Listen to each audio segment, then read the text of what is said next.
Saya akan baca puisi yang saya yang pertama dan yang terbaik. Setelah jadi cerpen saya yang pertama ini yang terbaik, setelah itu jelek semua sudah. Ya cuma ini tok yang baik.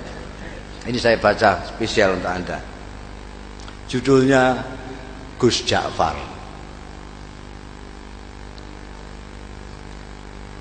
Di antara putra-putra Kiai Saleh, pengasuh pesantren Sabilul Muttaqin dan sesepuh di daerah kami, Gus Ja'farlah yang paling menarik perhatian masyarakat. Mungkin Gus Ja'far tidak sealim dan sepandai saudara-saudaranya, tapi dia mempunyai keistimewaan yang membuat namanya tenar hingga keluar daerah. Malah konon beberapa pejabat tinggi dari pusat memerlukan sowan khusus ke rumahnya setelah mengunjungi Kiai Saleh. Kata Kang Solikin yang dekat dengan keluarga dalem, bahkan Kiai Saleh sendiri segan dengan anaknya yang satu itu.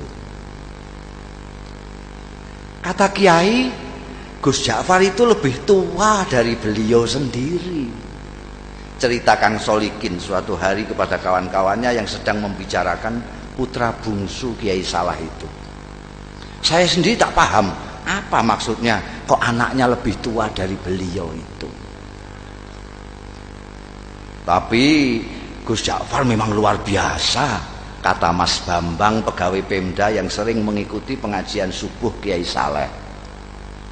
Matanya itu loh, sekilas saja beliau melihat kening orang, kok langsung bisa melihat rahasianya yang tersembunyi.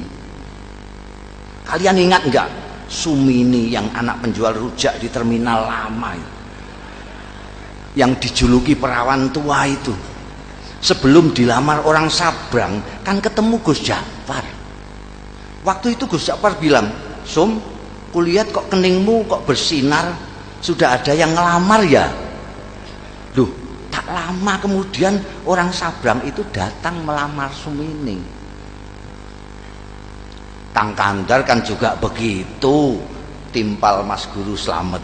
Kalian kan mendengar sendiri ketika Gus Ja'far bilang kepada tukang kebun SD 4 itu, "Kang, saya lihat hidung sampean kok sudah bengkok, sudah capek menghirup napas ya?" Loh, ternyata besoknya Kang Kandar meninggal.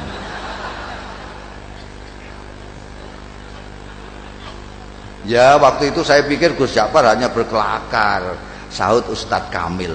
Nggak taunya beliau sedang membaca tanda pada diri Kang Kandar. Saya malah mengalami sendiri, kata Lek Salamun pemborong yang dari tadi sudah kepengin ikut bicara. Waktu itu tak ada hujan, tak ada angin. Gus Ja'far bilang kepada saya, "Wah, saku sampean kok mondol-mondol, dapat proyek besar ya?" Padahal saat itu saku saya justru sedang kempes-kempesnya. Dan percaya atau tidak, esok harinya saya memenangkan tender yang diselenggarakan Pemda tingkat provinsi. Apa yang begitu itu yang disebut ilmu kasab ya? Tanya Pak Carik yang sejak tadi hanya asik mendengarkan. Mungkin saja, jawab Ustadz Kamil. Makanya saya justru takut ketemu Gus Ja'far itu. Takut dibaca tanda-tanda buruk saya. Lalu pikiran saya terganggu. Maka ketika kemudian sikap Gus Ja'far berubah, masyarakat pun geger. Terutama para santri Kalong, orang-orang kampung yang ikut mengaji tapi tidak tinggal di pesantren seperti Kang Solikin yang selama ini merasa dekat dengan beliau. Mula-mula Gus Ja'far menghilang berminggu-minggu. Kemudian ketika kembali, tahu-tahu sikapnya berubah menjadi manusia biasa. Dia sama sekali berhenti dan tak mau lagi membaca tanda-tanda. Tak mau lagi memberikan isyarat-isyarat yang berbau ramalan. Ringkas kata, dia benar-benar kehilangan keistimewaannya. Jangan-jangan ilmu beliau hilang pada saat beliau menghilang itu. Komentar Mas Guru Slamet penuh penyesalan. Wah, sayang sekali. Apa gerangan yang terjadi pada beliau ya? Kemana beliau pergi saat menghilang pun kita tidak tahu, kata Lek Salamun. Kalau saja kita tahu kemana beliau pergi, mungkin kita akan mengetahui apa yang terjadi pada beliau dan mengapa beliau kemudian berubah. Tapi bagaimanapun ini ada hikmahnya, ujar Ustadz Kamil.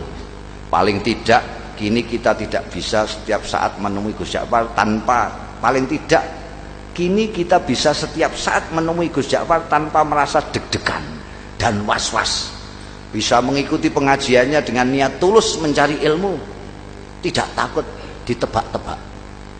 Maka jika kita ingin mengetahui apa yang terjadi dengan Gus kita ini hingga sikapnya berubah dan ilmunya hilang, sebaiknya kita langsung saja menemui beliau.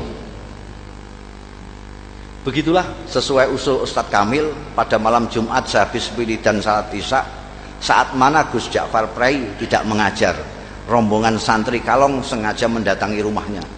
Kali ini hampir semua anggota rombongan merasakan keakraban Gus Ja'far jauh melebihi yang sudah-sudah.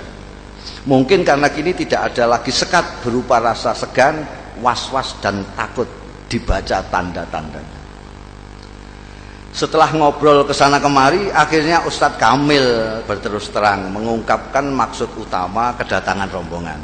Gus, di samping silaturahmi seperti biasa, malam ini kami datang juga dengan sedikit keperluan khusus. Singkatnya, kami penasaran dan sangat ingin tahu latar belakang perubahan sikap sampean. Perubahan apa? Tanya Gus Ja'far sambil tersenyum penuh arti. Sikap yang mana? Kalian ini ada-ada saja. Saya kok merasa tidak berubah. Dulu sampean kan biasa dan suka membaca tanda-tanda orang, tukas Mas Guru Slamet. Kok sekarang tiba-tiba makpet, sampean tak mau lagi membaca, bahkan diminta pun tak mau. Oh itu, kata Gus Ja'far seperti benar-benar baru tahu. Tapi dia tidak segera meneruskan bicaranya, diam agak lama. Baru setelah menyeruput kopi di depannya, dia melanjutkan. Ceritanya panjang. Dia berhenti lagi, membuat kami tidak sabar, tapi kami diam saja. Kalian ingat enggak, saya lama menghilang? Akhirnya Gus Ja'far bertanya, membuat kami yakin bahwa dia benar-benar siap untuk bercerita. Maka serempak kami mengangguk. Suatu malam saya bermimpi ketemu almarhum ayah. Dan saya disuruh mencari seorang wali sepuh yang tinggal di sebuah desa kecil di lereng gunung yang jaraknya dari sini sekitar 200 km ke arah selatan. Namanya Kiai Tawakal. Kata ayah dalam mimpi itu, hanya kiai-kiai tertentu yang tahu tentang kiai yang usianya sudah lebih 100 tahun ini. Santri-santri belajar kepada beliau pun rata-rata sudah disebut kiai di daerah masing-masing.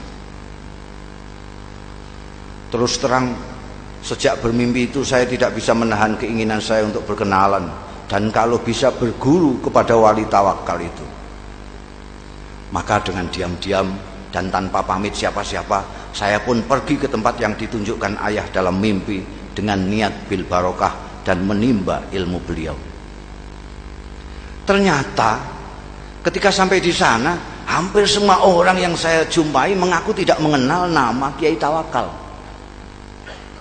Baru setelah seharian melacak ke sana kemari, ada seorang tua yang memberi petunjuk. Cobalah nak mas, ikuti jalan setapak di sana itu, katanya. Nanti nak mas akan berjumpa dengan sebuah sungai kecil. Terus saja nak mas menyeberang. Begitu sampai seberang, nak mas akan melihat gubuk-gubuk kecil dari bambu. Nah, kemungkinan besar orang yang nak mas cari akan nak mas jumpai di sana. Di gubuk yang terletak di tengah-tengah itulah tinggal seorang tua seperti yang nak mas gambarkan. Orang sini memanggilnya Mbah Jogo. barangkali itulah yang nak Mas sebut Kiai siapa tadi? Kiai Tawakal. Ya iya, Kiai Tawakal. Saya yakin itu orangnya, Mbah Jogo. Saya pun mengikuti petunjuk orang tua itu menyeberang sungai dan menemukan sekelompok rumah gubuk dari bambu. Dan betul, di gubuk bambu yang terletak di tengah-tengah, saya menemukan Kiai Tawakal alias Mbah Jogo sedang dikelilingi santri-santrinya yang rata-rata sudah tua. Saya diterima dengan penuh keramahan, seolah-olah saya sudah merupakan bagian dari mereka. Dan kalian tahu, ternyata penampilan Kiai Tawakal sama sekali tidak mencerminkan sosoknya sebagai orang tua. Tubuhnya tegap, wajahnya berseri-seri, kedua matanya indah memancarkan kearifan. Bicaranya jelas dan teratur, hampir semua kalimat yang meluncur dari mulutnya bermuatan kata-kata hikmah. Tiba-tiba Gus Ja'far berhenti, menarik napas panjang, baru kemudian melanjutkan. Hanya ada satu hal yang membuat saya terkejut dan terganggu. Saya melihat di kening beliau yang lapang ada tanda yang jelas sekali, seolah-olah saya membaca tulisan dengan huruf yang cukup besar dan berbunyi ahli neraka. Astagfirullah. Belum pernah selama ini saya melihat tanda yang begitu gamblang. Saya ingin tidak mempercayai apa yang saya lihat. Pasti saya keliru. Masa seorang yang dikenal wali, berilmu tinggi, dan disegani banyak kiai yang lain disurat sebagai ahli neraka? Tak mungkin. Saya mencoba meyakinkan diri saya bahwa itu hanyalah ilusi. Tapi tak bisa. Tanda itu terus melekat di kening beliau. Bahkan belakangan saya melihat tanda itu semakin jelas ketika beliau habis berwudu.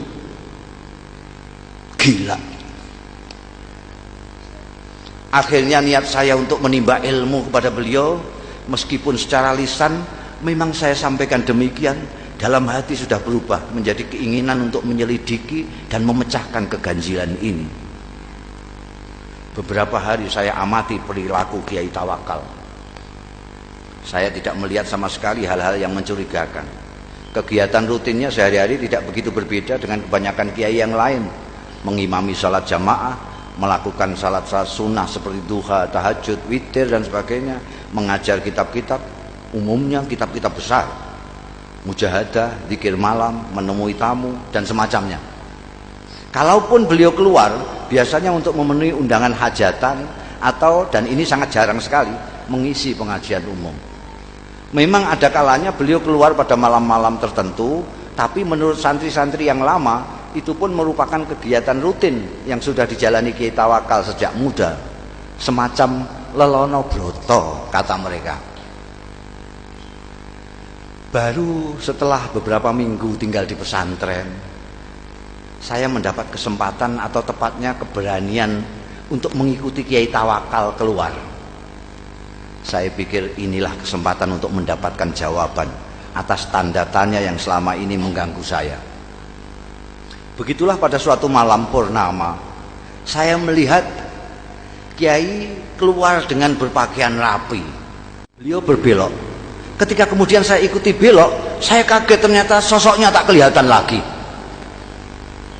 Yang terlihat justru sebuah warung yang penuh pengunjung.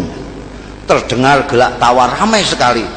Dengan bengong saya mendekati warung terpencil dengan penerangan petromak itu.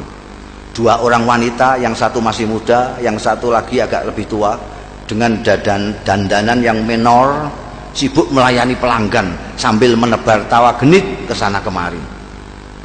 Tidak mungkin Kiai mampir ke warung ini, pikir saya. Ke warung biasa saja tidak pantas, apalagi warung yang suasananya saja mengesankan kemesuman itu. Mas Ja'far. Tiba-tiba saya dikagetkan oleh suara yang tak asing di telinga saya, memanggil-manggil nama saya. Masya Allah, saya hampir tidak mempercayai pendengaran dan penglihatan saya. Memang betul, mata saya melihat Kiai Tawakal melambaikan tangan dari dalam warung. Dengan kikuk dan pikiran tak karuan, saya pun terpaksa masuk. dan menghampiri kiai saya yang duduk santai di pojok.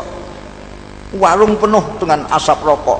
Kedua wanita menor menyambut saya dengan senyum penuh arti. Kiai Tawakal menyuruh orang di sampingnya untuk bergeser. Kasih kawan saya ini tempat sedikit. Lalu kepada orang-orang yang ada di warung, Kiai memperkenalkan saya. Katanya, ini kawan saya, dia baru datang dari daerah yang cukup jauh, cari pengalaman katanya.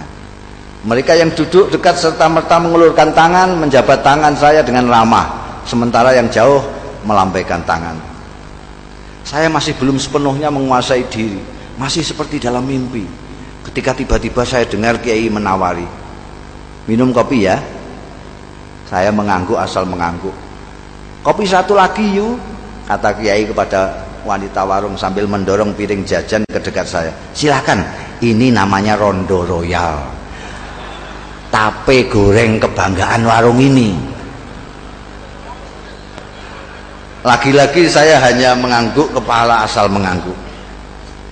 Kiai Tawakal kemudian asik kembali dengan kawan-kawannya dan membiarkan saya bengong sendiri.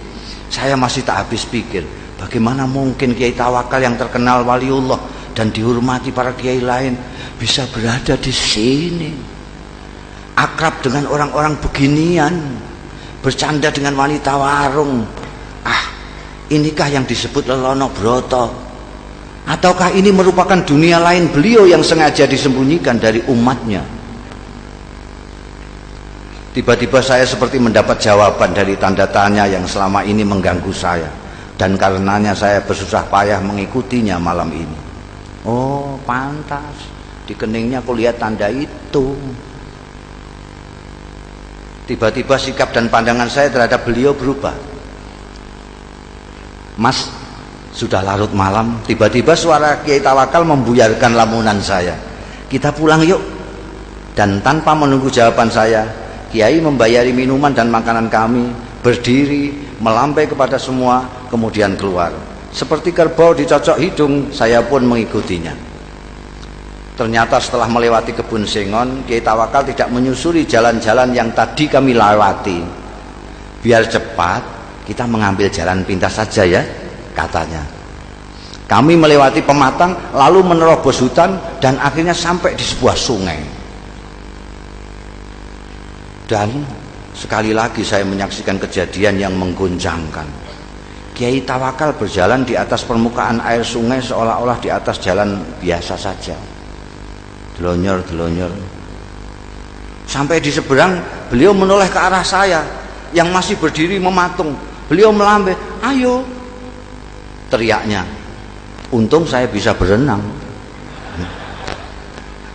Saya pun kemudian berenang menyeberangi sungai yang cukup lebar. Sampai di seberang, ternyata Kiai Tawakal sudah duduk-duduk di bawah pohon randu alas menunggu.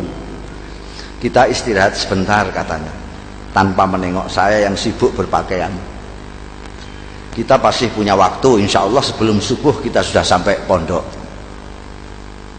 Setelah saya ikut duduk di sampingnya, tiba-tiba dengan suara berwibawa, Kiai berkata mengejutkan, bagaimana? Kau sudah menemukan apa yang kau cari? Apakah kau sudah menemukan pembenar dari tanda yang kau baca di kening saya? Mengapa kau seperti masih terkejut? Apakah kau yang mahir melihat tanda-tanda menjadi ragu terhadap kemahiranmu sendiri? Dingin air sungai rasanya semakin menusuk mendengar rentetan pertanyaan beliau yang menelanjangi itu. Saya tidak bisa berkata apa-apa. Beliau yang kemudian terus berbicara, anak muda, kau tidak perlu mencemaskan saya hanya karena kau melihat tanda ahli neraka di kening saya. Kau pun tidak perlu bersusah payah mencari bukti yang menunjukkan bahwa aku memang pantas masuk neraka. Karena pertama, apa yang kau lihat belum tentu merupakan hasil dari pandangan kalbumu yang bening. Kedua, kau tak akan tahu sebagaimana neraka, surga, aku adalah milik Allah. Maka terserah kehendaknya, apakah ia mau memasukkan diriku ke surga atau ke neraka. Untuk memasukkan hambanya ke surga atau neraka, sebenarnya lah ia tidak memerlukan alasan. Sebagai kiai, apakah kau berani menjamin amalmu pasti mengantarkanmu ke surga kelak? Atau kau berani mengatakan bahwa orang-orang di warung yang tadi kau pandang sebelah mata itu pasti masuk neraka? Kita berbuat baik karena kita ingin dipandang baik olehnya. Kita ingin berdekat-dekat dengannya. Tapi kita tidak berhak menuntut balasan kebaikan kita darinya. Mengapa? Karena kebaikan kita pun berasal darinya. Bukan begitu? Bukan begitu. Aku hanya bisa menuntut. Sementara Kiai Tawakal terus berbicara sambil menepuk-nepuk punggung saya. Kau harus lebih berhati-hati bila mendapat cobaan Allah berupa anugerah. Cobaan yang berupa anugerah tidak kalah gawatnya dibanding cobaan yang berupa penderitaan. Seperti mereka yang di warung tadi, kebanyakan mereka orang susah. Orang susah sulit kau bayangkan bersikap takabur atau ujub, atau sikap-sikap lain yang cenderung membesarkan diri sendiri. Berbeda dengan mereka yang mempunyai kemampuan dan kelebihan. Godaan untuk takabur, sombong dan sebagainya itu datang setiap saat. Apalagi bila kemampuan dan kelebihan itu diakui oleh banyak pihak. Malam itu saya benar-benar merasa mendapatkan pemahaman dan pandangan baru dari apa yang selama ini sudah saya ketahui. Ayo kita pulang. Tiba-tiba Kiai bangkit. Sebentar lagi subuh. Setelah sembahyang subuh nanti kau boleh pulang. Saya tidak merasa diusir. Nyatanya memang saya sudah mendapat banyak dari Kiai luar biasa ini. Ketika saya ikut bangkit, saya celinguan. Kiai Tawakal sudah tak tampak lagi. Dengan bingung saya terus berjalan. Ku dengar azan subuh berkumandang dari sebuah surau, tapi bukan surau bambu kami. Seperti orang linglung, saya datangi surau itu dengan harapan bisa ketemu dan berjamaah salat subuh dengan Kiai Tawakal. Tapi jangankan Kiai Tawakal, orang yang mirip beliau pun tak ada. Tak seorang pun dari mereka yang berada di surau itu yang saya kenal. Baru setelah sembahyang, seseorang menghampiri saya. Apakah sampean Ja'far? Tanyanya.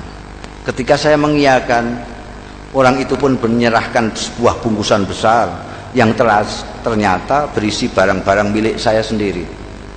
Ini titipan Mbah Jogo. Katanya milik sampean. Beliau di mana? Tanya saya buru-buru. Mana saya tahu, jawabnya. Mbah Jogo datang dan pergi semaunya. Tak ada seorang pun yang tahu dari mana beliau datang dan kemana beliau pergi. Begitulah ceritanya.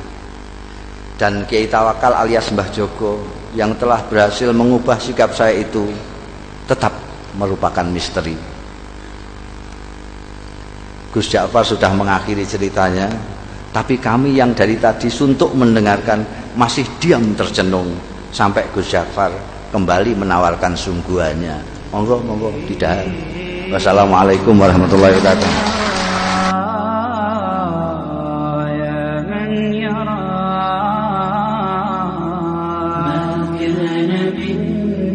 في الزمان الأول